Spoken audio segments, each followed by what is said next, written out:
the way that it's touched so many people, not just in Southampton, but across the country. And it's great to have the support of Kim Johnson up in Liverpool. So thank you very much for joining us tonight and for reading out that message on her behalf. Okay, our next speaker, I believe, is Victoria Agwome, who is a Labour Party candidate for the council, and she's also a Southampton Stand Up to Racism activist.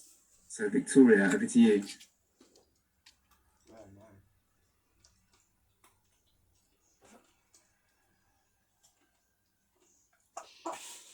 Hello, can everyone hear me, please?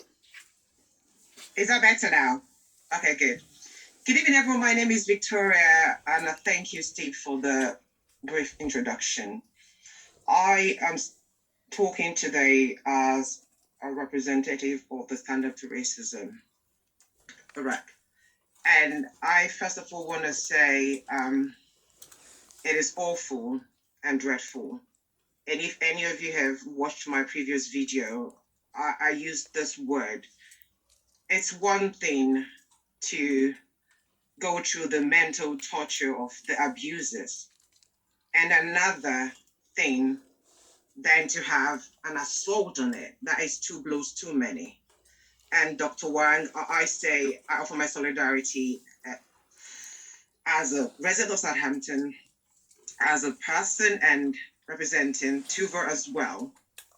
But what I'm about to say is, I want to ask questions, because I believe with questions we can get answers. And I also want to thank everyone that has spoken so well. And it just shows that we are ready to do whatever it takes to get racism out of our city and out of our society. And I want to ask this question.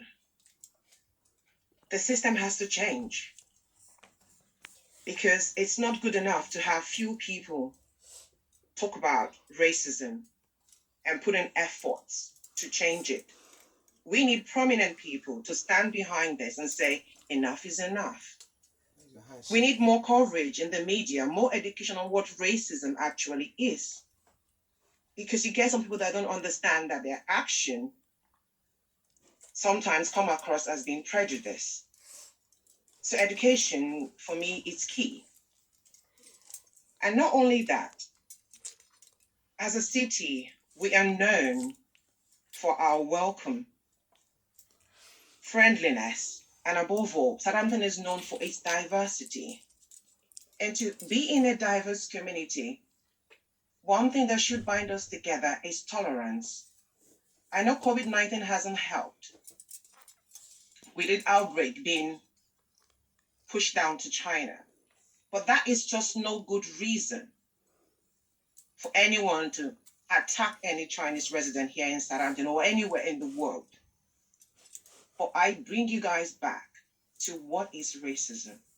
It's a form of discrimination against any person due to their racial background or their ethnicity. And I say, when you call people minority, when you call people black, you are already bringing them down from being an equal human. We need to address equality as well as racism. Because when people see themselves better than another person, then racism is going to thrive. So therefore, as a city, we have to shine the light. And Dr. Wang, we are standing behind you. And the Chinese community said, enough is enough. Our young ones have faced racism tons and words. And I want to just give you a brief story here. As an African, most times we want to say we don't want to have that talk. You wonder, what is that talk? The talk where we have to sit our kids down and say, when you go out there, expect this. When this happens, you do that. Unfortunately for myself, I have tried the best I can to shield my kids from those conversations. But when you have an 8-year-old child come out of school crying, and you ask this child, what is the matter? And they can't speak. All they do is just cry. And then you let them cry. Then you say, okay, dear, what has happened? And this child said, a child in my school called me the N-word. Mommy, what does that mean? So you see that even in our schools, we need to educate our children on what is acceptable and what isn't acceptable. This case has been dealt with by the school, which I really applaud them for. But the fact is this child has been exposed to that racial abuse, that racial name calling.